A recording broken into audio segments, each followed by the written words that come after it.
the only thing.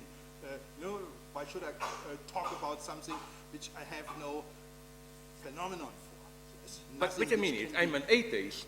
Yeah, but atheist is the same thing. Why do you have to renounce something which does not is a phenomenon? You say, no, there is nothing. Sure, there is nothing, but what's the point of talking about that?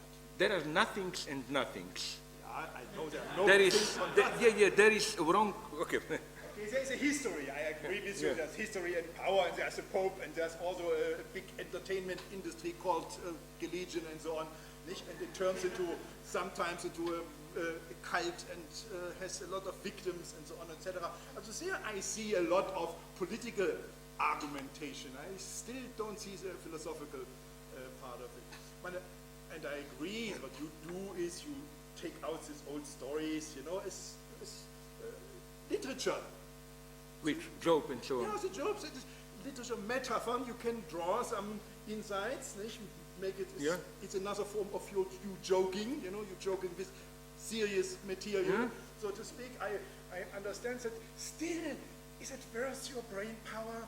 That is there not, the ecology, yes, that's worth your brain power. Yeah. Go after them, but leave the religion behind. Just advice, you do what you want. Okay. No, Questions? okay, I will not lose. That's my commentary. I mean, I'm not asking questions, I just comment. Telling the truth. Micah?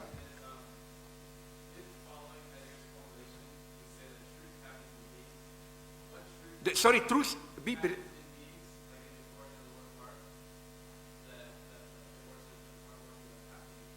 Yeah. No, I'm not. No, here I would agree with what probably, I don't want to speak too much for him, but you would have said. I don't think there is a truth dimension in this. I don't think. What interests me is only, this is not a truth event in this strict sense, but how should I put it, what really changes with artificial life, let me be very precise here, I passed over this very fast, is that once we accept artificial life, it's no longer that you have natural life and artificial life. The very possibility of artificial life retroactively denaturalizes natural life itself. The moment you have 2.0, natural life becomes 1.0. How should I put it? It's the same as with, for example, this is my big disagreement with Habermas, who opposes too much of biogenetic playing with human genome and so on, that this will threaten our freedom. No, I think that the moment it is possible to do it, for example, the moment we discover, if it's true, it's more complex, but the moment you put it in these terms, will we insist on education, autonomous, conscious work, or on simply changing our psychological attitudes through drugs? The moment you say this, you lose. There is no choice. Because if you can do it through chemicals or genetic manipulations, this means that even if you don't do it, it depends just on another constellation of chemicals in your body. So, you know what I mean? The choice is not between freedom or chemical biogenetic manipulation. The choice is between conscious biogenetic manipulation and stupid natural trends or whatever. You know what I mean? If I can change my psychological attitude through chemistry, this means that my psychological attitude prior to this intervention must already be dependent on chemistry, just on another chemistry. So the question here is more radical. No wonder that Habermas, as you probably maybe know, a couple of years ago even published a book with Ratzinger. This is for me the big symptom how Habermas, who publicizes himself as the last advocate of enlightenment, all of a sudden speaks the same language as this conservative protest. Basically, he's repeating the same story, which is something, it's in order to save our freedom, it's better not to know too much, to go too far at the level of knowledge. I think that in a more serious, radical philosophical perspective, we have to confront this problem. I mean, it's not the question of saving freedom. It's the question of how is freedom ontologically grounded and so on and so on. For me, Habermas is simply not radical enough here. He relies on some transcendental law. I mean, you know, this classical transcendental answer, which for me is totally insufficient, that natural sciences have their own ontological horizon, and that if you deduce from biological reasoning, observing man as a neuronal being, that there is no freedom, that you confuse different spheres. I think it's too simple, because let's say I am lazy and you are not lazy. Let's say that we have to compete. You are not lazy and you are more intelligent than me. But then I take a pill and which pill, whatever, it's a metaphor for some biochemical intervention, which makes me much more intelligent without a great effort.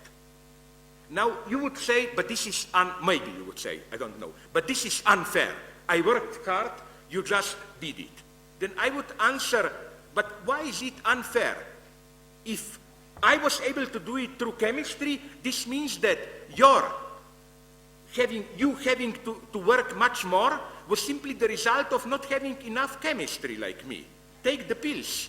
Of course, this is not my ultimate answer. What I'm only saying is that there is a serious problem which precisely these people who worry so much will the modern science deprive us of our humanity. They are avoiding the problem. This is the ultimate irony of today's moralists, that to worry about something is the ultimate way to avoid the problem. To focus on the problem is the way to avoid the problem. So, again, okay, I talk enough, yeah.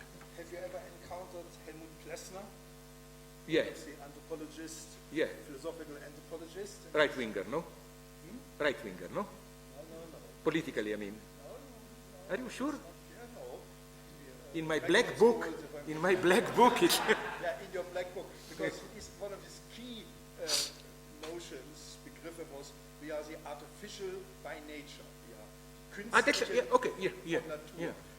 But that's also, it's not about knowing what is nature as such. Yeah. So our way of existing is more than a perspective. It's our way of existing. We are existing artificially. We create, generate our own way to live, and totally right. This is not something in this way or that way. It's for all our enterprises. It's not that music or etc. So also the biotechnology, the moment we can do it, there is no way out. You cannot say, I refuse it and I don't do it, but okay, you can do it, and so you will do it one day. So it's not so that the things are not known, but there is this resistance of the traditional forces, left and right, saying, no, that cannot be, there must be some security, some standard, or things like that. But the standard is what we generate. That's all there is.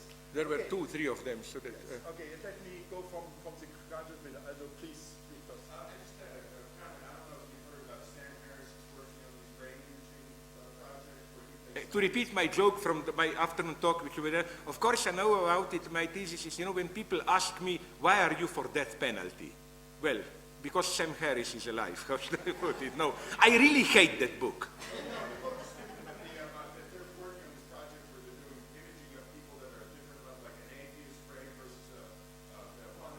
Yeah. Really? That's more interesting. No, I think I even did the last year here, namely, I draw your attention that in his first book, now he has another bestseller, The End of Faith, or Belief, what's the title? The End of Faith, I think, it's for me deeply symptomatic that in this very book, where he advocates an aggressive atheism, with immediately my Stalinist gaze notices one exception, Buddhist meditation, which is rehabilitated, but in this very book he advocates torture. This is a detailed argumentation for torture. Torture for whom? What way? For? People would say your lessons are torture. Some people would say your comments at the end, so it's torture.